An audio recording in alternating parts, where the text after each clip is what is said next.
Good afternoon, everyone. Thank you for being with us. Hello and welcome to BOSCA Presents, presented by FanWord. My name is John Hartwell. I am the creative director at Hartwell Studio Works, a sports branding shop dedicated to serving the small college athletics market.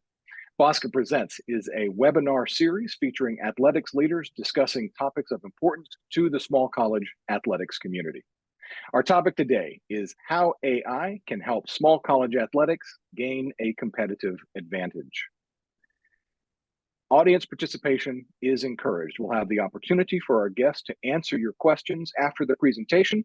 Please use the chat box to direct your questions to me or to Jim Abbott, and we will get them to our guests at the end of the presentation. A quick reminder that we are recording both audio and video, which will be available later on the web. Before we begin, let's get a word from our sponsor. Please welcome Chris Aumiller, CEO of FanWord. Chris. Yeah, John, thanks a lot for the introduction. Great to see so many people here. See a lot of familiar faces, so good to see you again. If not, we haven't had a chance to meet. Very nice to meet you. Thank you all for showing up on a Tuesday afternoon / morning, depending on where you're at. My name is Chris Aumiller. I'm the CEO and founder here at FanWord. We are a storytelling company for college sports. We're headquartered in Lincoln, Nebraska, and been around for about 5 or 6 years now. I actually played tennis for the Huskers back in the day, which is what brought me over from Germany in 2008. And I was really, really passionate about giving athletes a voice and helping them tell their stories and just kind of show the fans who they are underneath the jersey, which is really what kickstarted the whole company in 2019. And since then, we've worked with hundreds of communication teams and sports information directors at really any level, and in particular within small college of athletics. The number one thing we experience is that they're incredibly overworked and busy, and we just wanted to help them and change that. So recently we launched a new product called FanWord Assist to really simplify the lives of college sports communicators and save them time. And it's an AI powered storytelling software to just help them create game recaps, feature stories, and player bios, so written storytelling content really more efficiently. So yeah, super excited about this webinar. Thanks to Jim, John, and all the panelists for putting this all together. If anyone has any questions for me or for us, our team is here as well. Don't hesitate to reach out. But yeah, with that being said, handing it back over to John, and have fun, everybody. Thank you very much, Chris, and thank you again to FanWord for their support of BOSCA Presents. To get us started, please welcome the moderator for today's conversation, the founder of the business of small college athletics, Jim Abbott. Jim. Thank you, John, and thanks to everybody for being here. You know, it's been a while since we've done a webinar, so one thing I would encourage everyone in the audience to do is change the view on your Zoom to speaker view. That way, you're not going to be staring at a screen full of participants and watching people do their thing. You can actually listen and see the panelists when they speak. We have a great panel today talking about how AI can help small college athletics gain a competitive advantage. Our panelists are Sean Johnson, the athletic director at Newberry College, Allie Wilson, who's the assistant commissioner at the American Rivers Conference, and Mike Mancini, the associate athletic director for communications and compliance at Oberlin College. So our first question, really before we sort of get into the AI, is let's start with how things operated in your area before AI. What were you doing, and why did you really decide that you needed help? And Sean, will you lead us off? Thanks, Jim. I appreciate it. So before I got into athletic administration, I guess you would say, I was media relations director for 25 years. So I have a lot of experience in this area. And I know one of the things that frustrated me when I was in the position, and one of the things that frustrated me a little bit now, is we have so many things on our media relations director's plates where we didn't before. It was a busy job before, it's even busier now. So there were just things we weren't able to do. Feature stories, really shining a spotlight on our student athletes, coaches, and even our alums was extremely difficult to do. And our media relations director is busy trying to coordinate live streams and stats and website and social media and all the things that we ask of those people now, we really weren't able to do much else other than the basics. And one of the things we try to do at our institution, I'm sure you try to do at a lot of your institutions, is try to shine a spotlight on your student athletes. And that was really hard to do outside maybe player of the week or something like that. So honestly, we weren't doing a whole lot of that. And so that's really the reason why I started looking at a couple of AI products. Some of it was recap based in terms of, what you were going to do after a game. But that really, while that's important and nice, that really wasn't shining the spotlight on a student. And so, I was fortunate to run into Chris at Bosca this summer, and I thought it was a unique product. And we were able to do a really unique story before our football season started. And that's where we're at right now. And one other thing I wanted to add too, unfortunately, I think it's 4 weeks ago tomorrow, our media relations director just walked out on us. So we had 3 GAs, and we needed some help. And this is really, I think, it'd be a really helpful tool for us now and even going forward. So, Allie? Yeah, so we really hadn't dove into much, and I come from a different view, being in a conference office, and we oversee 9 institutions at the Division III level, and you just don't have the touch point on campus with student athletes to kind of see them face to face and get the good feature stories. And so you're relying on others to get you information and doing everything through email. And so we weren't really doing a great job with the spotlighting of a student athlete. We started last year doing just like question answer with a few, and it was a really simple spotlight, but it did something more than we had. Now transitioning into this year, now that we're using AI more consistently, the spotlights are greater than ever. More responses are coming through just because it's on a platform that's easy for them to use and it's on their own time. It's easy for me not to have to bug them all the time too to get responses. And so now those spotlights on our student athletes are greater, and the feedback has been great on some of the stories that have been able to pop out, and that's also been able to translate down into alumni. And probably my favorite so far that we've been able to spotlight that I don't know that we would have previously was we did have an Olympic swimmer this year, and that was a great feature story that we kind of opened the year with. So, Mike?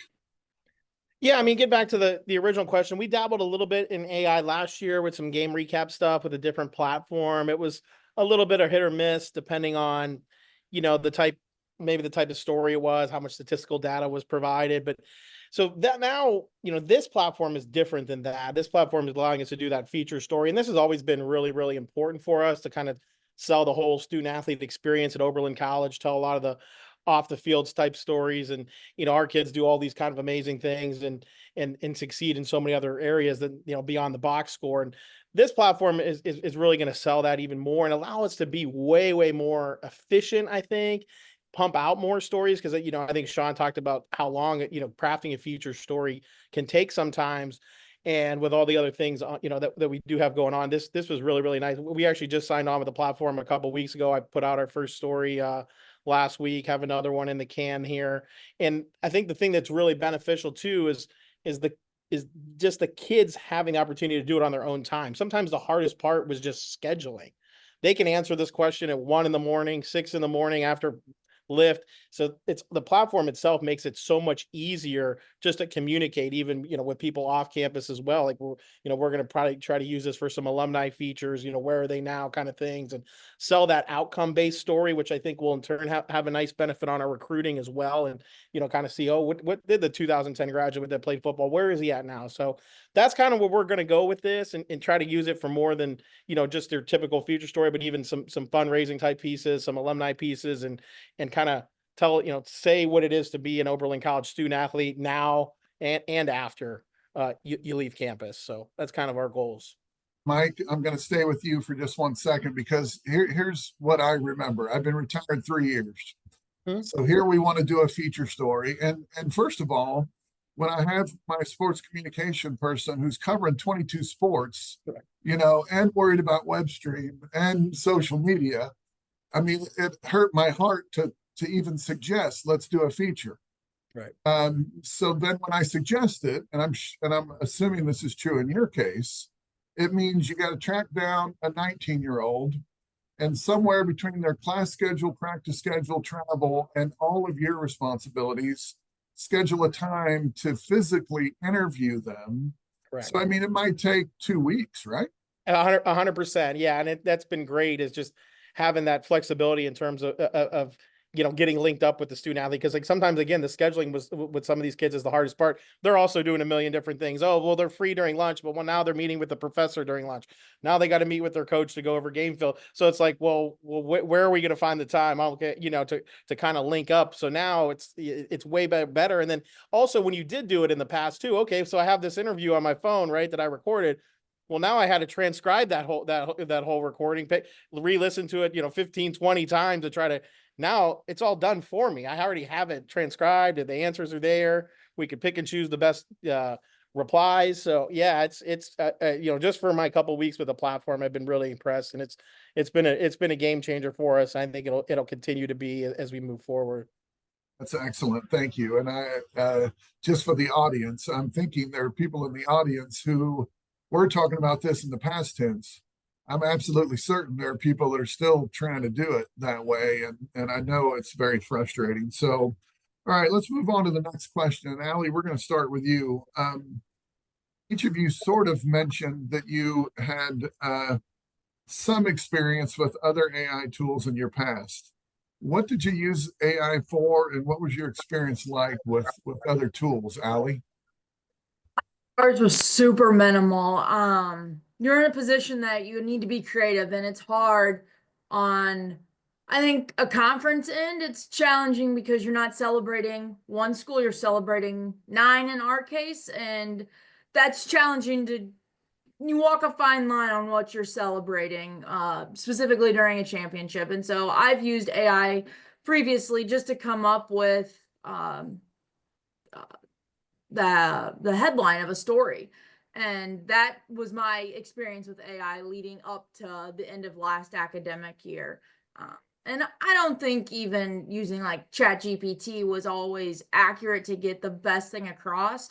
And now you transition into a platform where I kind of get everything out of it. I say, here's what I want it to be about, and it spits the story out and has different headlines throughout it. And that's been a different way that I'd never even thought of using to get a story out. And then I use those now to pop out the headlines following a championship or anything of that. That's excellent, Allie. Sean? Or, I'm sorry, Mike? Yeah, like I mentioned, so we did it a little bit with different platforms, some game recap stuff for select sports last year.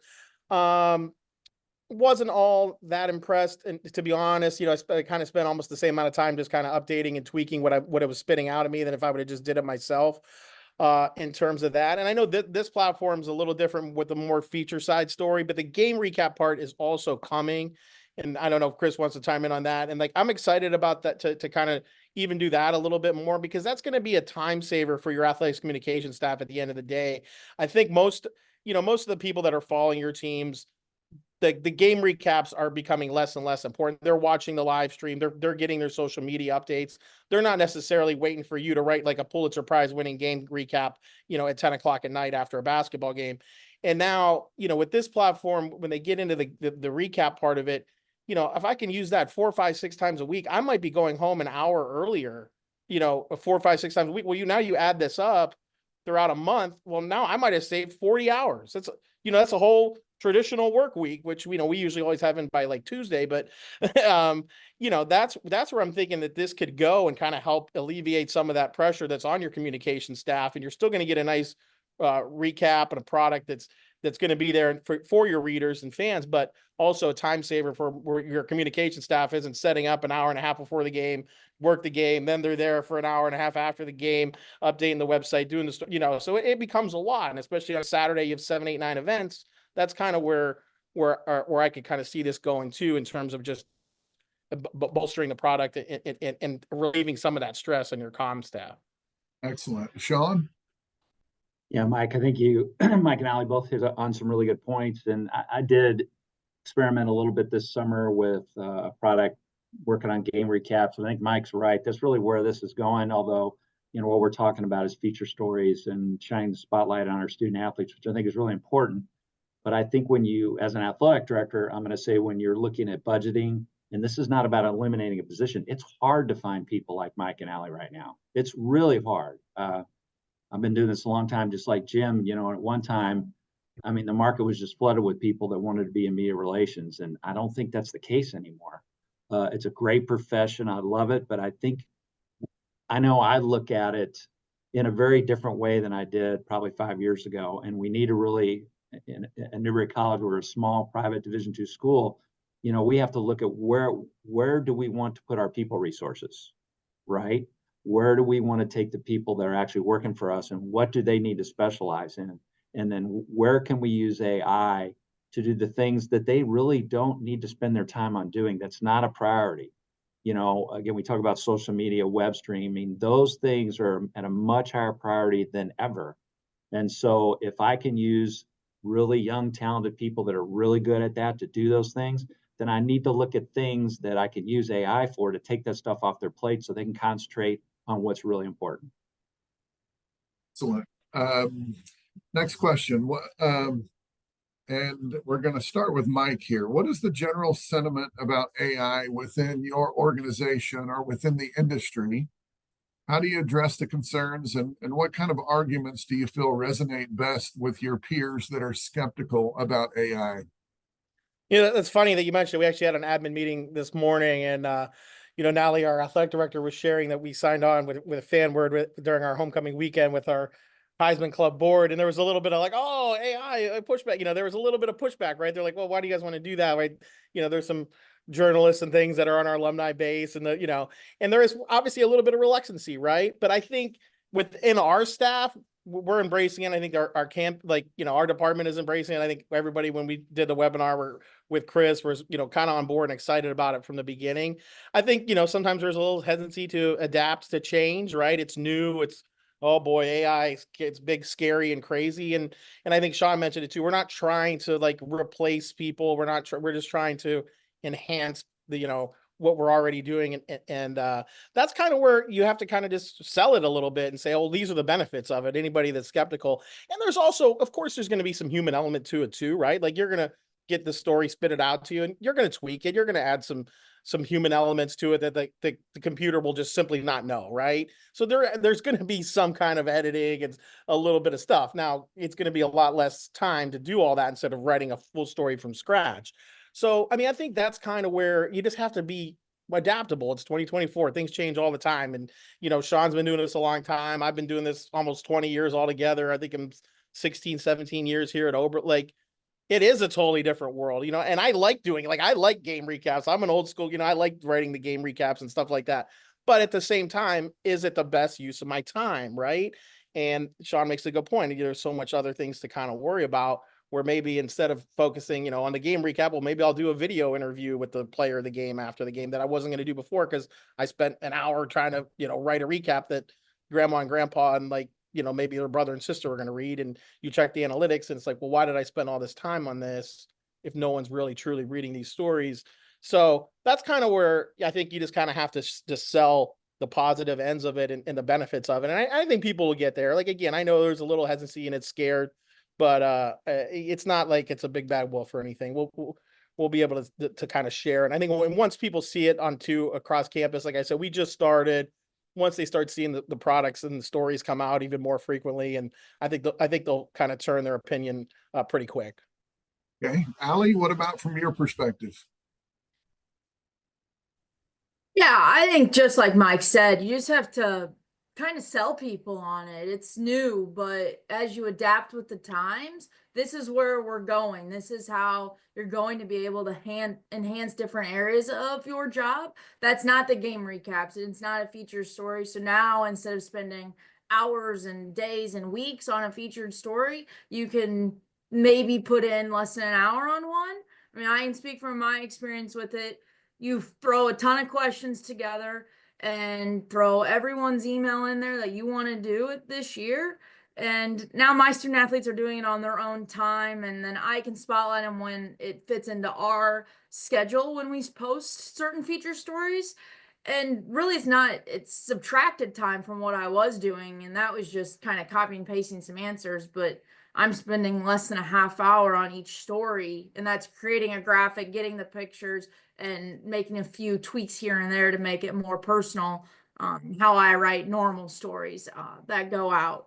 But I just think this is where it's going. There are people that are reluctant to it, that maybe don't want to just jump onto it since it is so new, but it is a time saver, and it allows you to put more energy towards social media or anything that's game day related, but still pushing out feature stories on student athletes. John, what are you hearing from your peers? Are you encountering any skeptics? You know, not really. And I will say on our campus, definitely not on our campus. I think I sit on president's councils with all the other vice presidents, and people, start asking, how are you going to use AI? It's not when are you going to use AI, is how are you going to use it? And again, I don't think it's from a perspective of we're going to cut a job or we're going to replace a person. It's just trying to augment the things you're already doing. And so I mean, all you have to do is, get on ESPN.com or some big website where they're doing recaps anymore. And if you look, a lot of it's being done by AI right now. So I think, the future is now, that time-worn cliche, but it's true. And I just think, especially for schools like us, which I think is pretty much everybody on this call, it is so important for us to utilize our resources the very best way we can, and quite frankly, not burn our people out. We haven't really talked about that, but I think the biggest problem, and Mike and Allie, you can speak to this, is, burnout is real. And I think with younger people, they're much smarter than old guys like me. We're just going to work ourselves to death. I'm going to say young people that are getting their profession right now, I think they're much smarter than us, and they're not necessarily willing to put in the kind of crazy hours that old fools seem to want to put in. And so trying to find that work-life balance. And if we can do that and help our people by using AI, then why wouldn't you?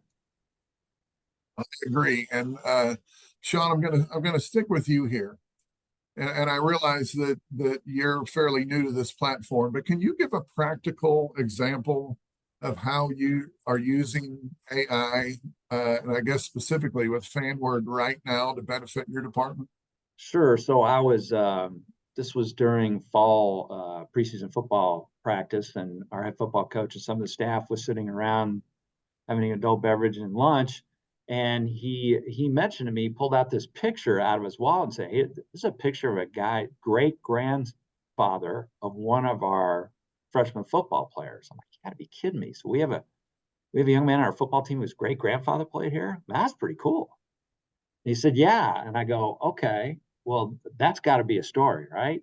And so we had just started, experimenting with FanWord and what we were going to do. And so really this was our first foray into it, and great story. And again, made all kinds of connections. And I think sometimes people think that the feature story is dead. I would say it's not true. If you happen to subscribe to The Athletic, I'm not a paid spokesman. I'm definitely not that important.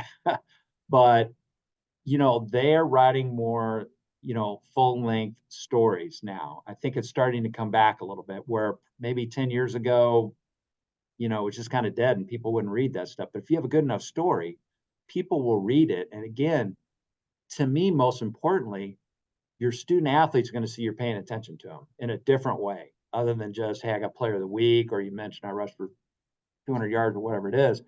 We're actually telling people who you are. And again, you look at NIL and all these things, what is it about? It's about shining the spotlight on our most important people, and that's our student athletes. So we were able to do that through the story and connect generations of this family who had been involved in Newberry college football. Yeah. Allie, you alluded to this in your last answer. So let me set this up for you just a little bit differently. We've got people who are tuned in listening, wondering, how can this make it easier for me? So going back to your last answer, just walk me through practically how you're able to use this to create the content that you're looking for. Yeah, so practically not having that face-to-face interaction on campus with student athletes, you have to first have a great relationship with your athletic communication staffs in your conference to be able to even make this be successful. So that's number one. So that it all starts with them getting information to me. I pose some questions and you type in. The great part with the system is they can type the answer or they could voice record the answer. And so that on my end, I've seen better responses from student athletes that voiceover versus type it. And I totally agree that this is such an easier way to tell your story. It's easier to talk something into existence than type it sometime when you're talking about your experience. So those questions I put in, I get some emails in the name and put them in the system as well. And then I hit one button and it shoots all the emails out. And normally I preface it with an email to all the student athletes that are going to get something so they don't think it's spam or anything. But then those stories just turn right into a student athlete spotlight within minutes. And those spotlights, it's not the top athlete on the team. It's just one of the student athletes. And that's probably the most important thing. You're talking from a Division III aspect. You're there, you play because you love the sport you're playing. And so now to throw a spotlight out around just a great teammate, it's a really cool story sometimes. And it's on a front that we're trying to really promote. Why come play in the American Rivers Conference? Why be a Division III athlete? And the answers we've gotten, they're pretty similar because it is the same experience that you get to focus on academics while also competing in the sport that you love. And so, Allie, I'm just to summarize, because here's what I think I heard you say. You have 9 schools in your conference, and maybe you get someone from each school to say, hey, you ought to talk to Jim Abbott. Jim Abbott should be your guy at whatever school. So you compose some questions, maybe in a Word document. You just email those questions to the student. The student either types up responses or can record and send you an audio. And utilizing the software, it puts it into a usable format for a feature story. Correct. Wow. Okay. Well, that sounds great.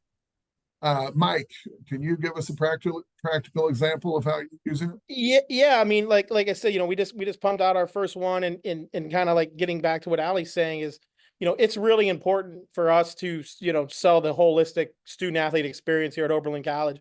I know there's a couple of, plaques behind us, but you know what? We're not the most successful Division III athletic team in the world. So we have to find different ways to celebrate our student athletes, and our student athletes do great things. They're coming here for more than just soccer, or football, or basketball, right? It's Oberlin College what they're coming here for. The sport is, is secondary, and it's the way it should be. And celebrating our student athletes in a way where they're viewed as students. Sometimes, at certain institutions, and we fight this battle sometimes, is sometimes our student athletes maybe aren't celebrated enough on campus because, there's this stereotype of maybe they're just a jock and they're on the football. Well, no, they're in the same neuroscience class as everybody else and getting A's, and so it's our job to kind of tell that story and celebrate that story. And that's what we've always tried to do, is try to celebrate the whole student athlete, right? And most of the feature stories that we've always done in the past, there's very little statistical data of, he leads the team in goals or whatever it may be. It's what they did as this internship, what they did on the study abroad project, what they're doing with this research on campus. And by the way, they're on the soccer team. It's very, very focused on academics, and that really helps helps us, kind of bring that bridge together with the rest of the campus as well. And it's great for recruiting. It's good to see, our student athletes are having a ton of success. They're doing great things, off the field. And that's kind of how we're approaching this and how we're going to build this. Like, I just have one in the can right now with, a football player who's, great physics student, honors physics, doing all this research at Ohio State. So that's what the story's going to be about. It's not going to be, he has 7 catches for 53 yards on the year. Like, you can get that somewhere else, right? You know what I mean? So that's what we're doing and how we're going to approach the platform moving forward. It's great reminders. It's so important to tell your story. We all want engaged alumni. And if you want them to love you in 10 years, you've got to be able to show that you love them right now in so many cases. And if you're in an athletic department like I was with 22 sports, it just seemed like, a bridge too far to be able to really provide those types of opportunities to every sport.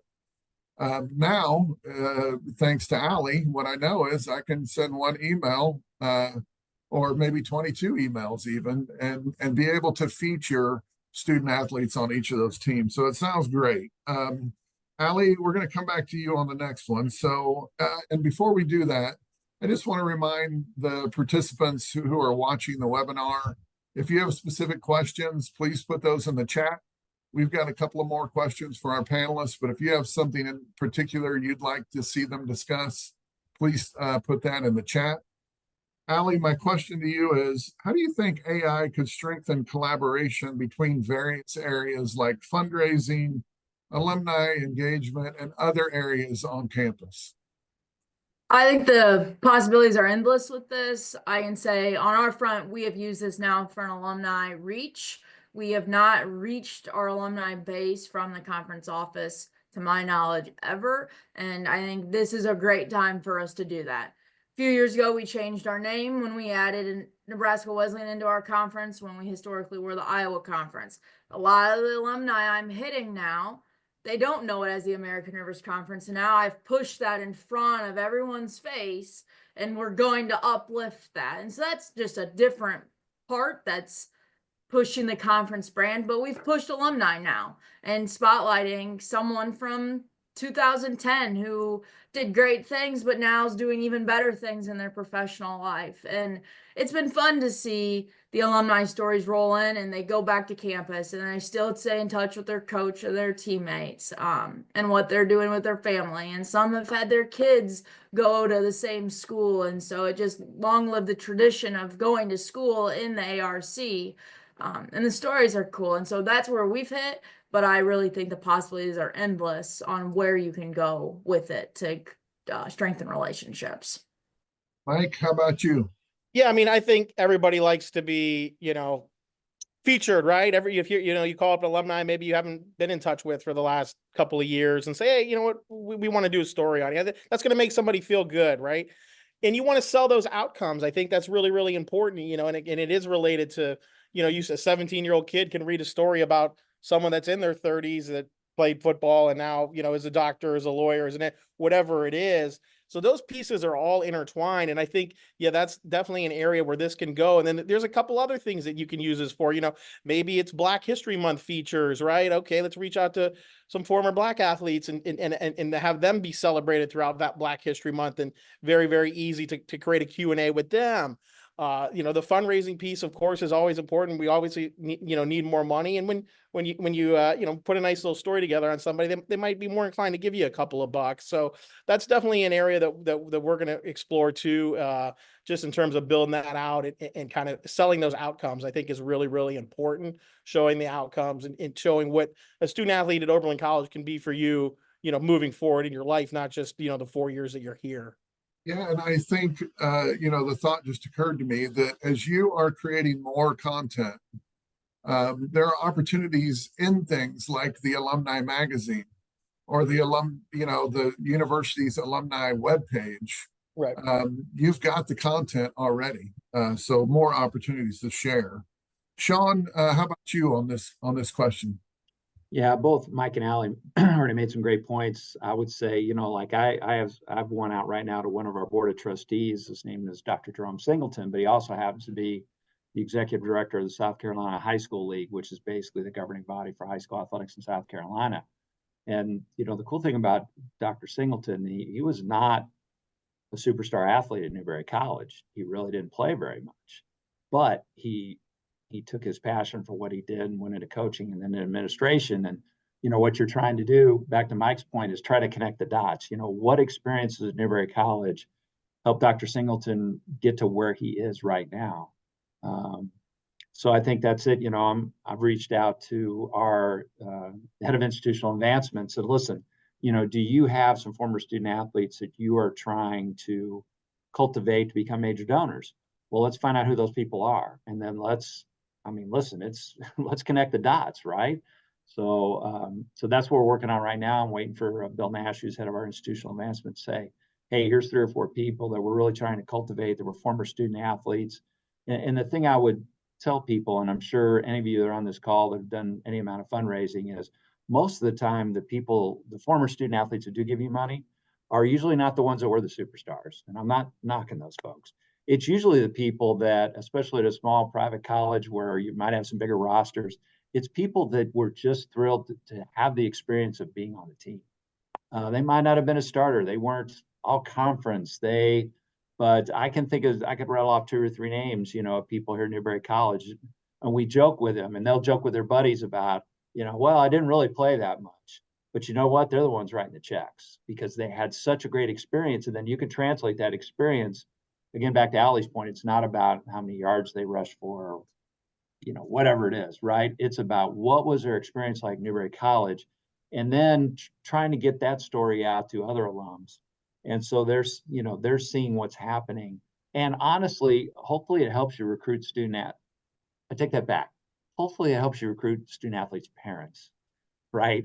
So I'm not sure an 18 to 22-year-old is going to be maybe all that interested in a story about, this young man whose great-grandfather played at Newberry College, or about the high school league. But if their parents read about the experience that this person had and how it helped them get to where they're at, that's what's going to sell a parent. And a lot of times still, especially in small colleges, I think parents have a great influence over where their young people are going to college. Great. I'm going to take a step back again here, because in the future stories, my suggestion was that you create a Word document and email it. What I understand now is, no, you just use the FanWord software, and from the software, you send it directly to them, and they can either click and just talk into the computer or their phone, or type out their answer. So it's even easier than what I described. All right, here's our final question, and then we'll go to any questions that we have from the audience. Looking ahead, how do you guys envision the role of AI evolving in small college athletics over the next, let's just say, 3 to 5 to 10 years? And Mike, we'll start with you.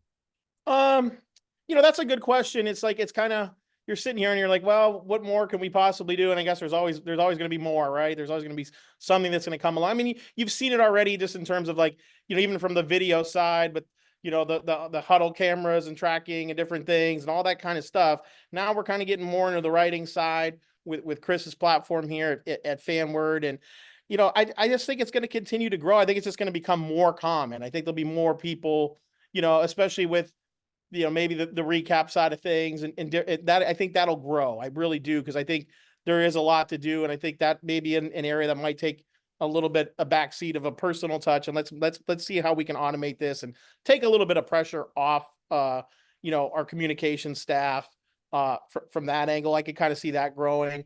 But yeah, I mean, I think it'll just kind of swell from there. I don't know if there's necessarily, if I'm envisioning like anything else. I mean, obviously, just in terms of, different products now, everything is kind of has AI built in with Photoshop and different, all that kind of stuff.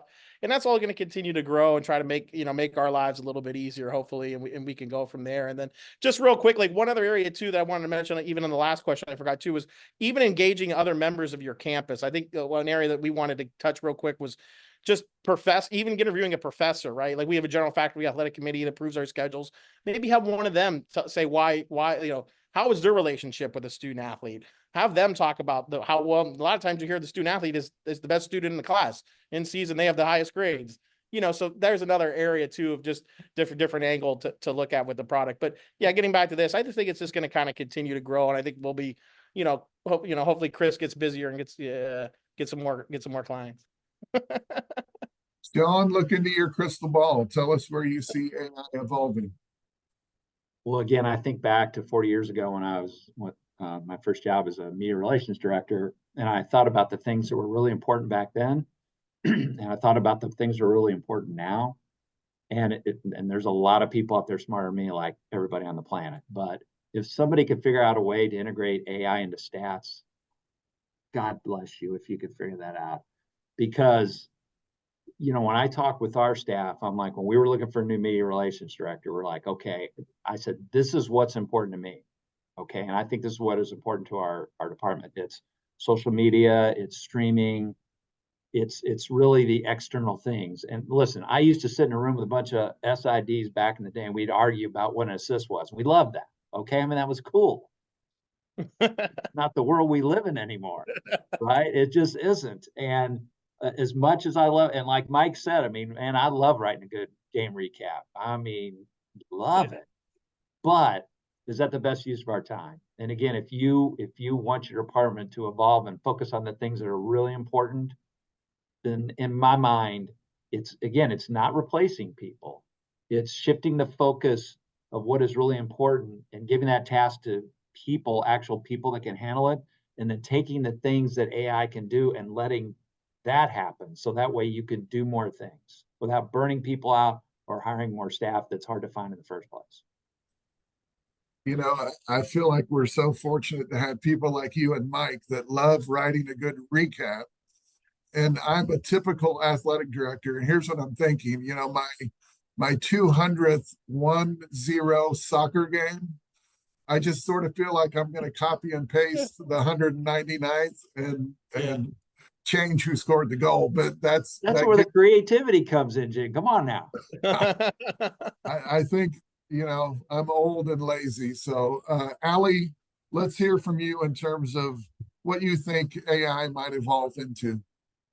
Yeah, I think just like Mike and Sean said, it's going to evolve. There's going to be people that are much smarter than us that are going to come up with something that's just going to be the new great thing, to not eliminate jobs, but enhance the job that everyone's doing on campus and in conferences right now. I think that's where it's headed. I think this is just the future of it, and it's not a bad thing. It's just, like I mentioned earlier, it's selling people to try to help with the burnout and creating still great spotlights for student athletes. Well, excellent. There is one question in the chat that I'm going to share, and I'd say this is your last opportunity if you have a specific question to anybody who's out there.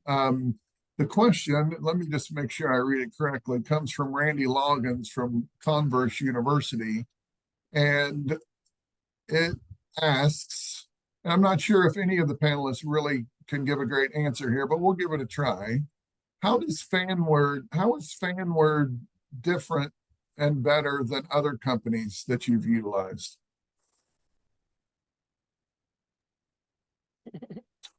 Mike, well, I'm going to different in the sense that it's focused on, for now, and I know Chris can speak to this. I know the company's evolving and trying to do other things. The fact that it's focused on feature stories, you know, that's what I liked about it. Randy, I know you are, just up the road from us, but that was the part that I enjoyed about it. I think recaps are important, and I'd like to find maybe Chris or somebody will perfect that where it will help us a little bit more. But the fact that it was unique in the sense that it was a feature-driven platform that again could focus on our student athletes, that's what I liked about it. Yeah, I mean, I think that's the selling point there, right? It's the feature side of things, right? I think there's a couple other AI products to do the game recaps, and even, my assistant even toyed with like uploading like a field hockey XML to ChatGTP the other day just to kind of see what it spit out, because you can do that now. Not great, whatever. It gives you some stuff to work with, but like this is different because of the feature side of things. And I think too, like I said, I've only done a couple so far, but the way that you can kind of tell it what to focus on too. Like the first draft I had was like, okay, was a little more sports basis, and okay, no, tell it, I want to learn more about the financial side of things. Tell me about his internship at this analyst firm in New York. So then and then just 30 seconds later, boom. And now it's the whole story is focused on something completely different than the first draft. Well, maybe I didn't like that draft. Okay. Maybe add this, maybe talk about the relationship with the coach, add that in. So like you get unlimited drafts and kind of create it over and over and over again to kind of settle on like what you're like. And each one of those drafts will take you about 30 seconds to a minute to create it. Like you're starting from scratch. Like you can get a whole different side. And then the other thing with the platform too is like we would always write our feature stories, from a third person point of view. like now having it come from a first person point of view could be a little bit more impactful too. Like actually having that athlete voice, not me typing it and, throwing in the quotes. I can make it sound like, it's directly the athlete's story, it's the athlete's voice. It's them saying their story, telling their story. So, and you have the option to do both, and we might flip back and forth, depending on the type of story and how you want it to go. But there's a little bit of, flexibility within the platform as well. So, yeah, definitely excited about that. Got one other question, and I think any of you can answer this, but we've given some examples. So here's the specific question from Nick Schmidt at Montana State University Billings. How quickly can you turn a feature around? I really think in less than 30 minutes. Like if from start to finish, a couple days, but once you have a response from that student athlete, it's under 30 minutes. So it's just dependent on how quick you get a response. But after that, the answers are in there. You can pick what type of story you want from it. And then it spits out, and you have, like Mike just mentioned, you have your first draft in 30 seconds. And if you don't like it, generate again, and you're going to have something else, and you can copy and paste, say, oh, I really like this from the last one, and tweak it to make it personal. Otherwise, I spit them out in about 30 minutes once I have responses from student athletes, and that's including creating a graphic. Yeah, I agree. I think like the once, took a couple days for the student to respond, pass to the coach, hey, I sent so-and-so a fan word link. Can you remind them at practice today to answer these questions? Okay, thanks. And then but like, it took me not even, 5-10 minutes to come up with like 6-7 questions I emailed over, typed them right up in the platform. And then once I got the responses back, I'd say probably about 20 to 30 minutes just to kind of tweak it a little bit, craft it, grab a handful of photos. And it wasn't too much longer than, I'd say, 30 minutes tops, just depending on how long you want to tweak with it. But very, very quick and efficient from our end, which, way shorter than, what it had been when you had to, schedule that face-to-face interview, transcribe the whole interview, actually craft the whole story from start to finish, not just add some tweaks and human elements. So yeah, it's a significant time saver. John, do you have anything to add on that? They hit on all the salient points. I got nothing to add. All right. Chris Allmuller, I'm going to give you an opportunity maybe for a last word here. Last word. Oh boy. Well, first of all, I just want to say thank you. Most importantly to the panelists for saying such nice things about us. But in all honesty, really just appreciate you all sharing some of your experiences, and thank you to everybody else showing up. One thing, if you don't mind me, Jim, answering or adding a few things to that previous question, because I do think, and we're obviously fully aware, of all the other players in the space too. Like, I think the question was kind of how we're different and what's different. And I appreciate everybody highlighting the feature stories, which is, certainly very, very unique. And we have built, I guess, the AI that we're using. It's not like a chat GPT or so, right? Like it's specifically designed for feature stories, for instance, which we've done over 2,500 by now since 2019, since we started. So it's built on like our experiences the last 5 or 6 years, and then the recaps are very, very different because we have a ton of customization options where you can kind of pick your layout, you can add player and coach interviews, you can add some random game notes and game facts. We're working on historical trend analysis where it will recognize certain records and everything. So all that is to say, there's a bunch of customization elements to it, and then also we're going to be adding player bios, so all your roster page updates. That will be another feature that we will help streamline and automate, which I don't think anybody else really does right now in this space. So there's just a couple of things like this that we're trying to how we're trying to separate us from some of the competition. And all that is to say, really just appreciate everybody showing up. Jim and John, thanks for hosting and managing all this. Obviously, if anybody has any sort of questions, you can email me directly. It's C and then my last name, Allmuller, @fanwood.com. You can obviously also go to our website and contact us through there. But yeah, just thank you for putting this all together, and look forward to continuing the conversations with everyone interested. You bet. I would add, and I would encourage anyone who's watching, reach out to Sean or Mike or Allie. Well, you know, I think somebody asked me, how do you justify the purchase? I know in my conversations with the panelists, they all raved about the affordability of it. So thank you, Sean and Allie and Mike, for participating. We got a lot of great things going on with BOSCA. Lots of in-person events. I have a regional workshop coming up in Minnesota in about 2 weeks. Big news coming out about the BOSCA convention here in the near future as well. So if you think of something more that BOSCA can do to serve small college athletic administrators, let us know and we'll be happy to do it. Until our next time, I just say thanks again and have a great week.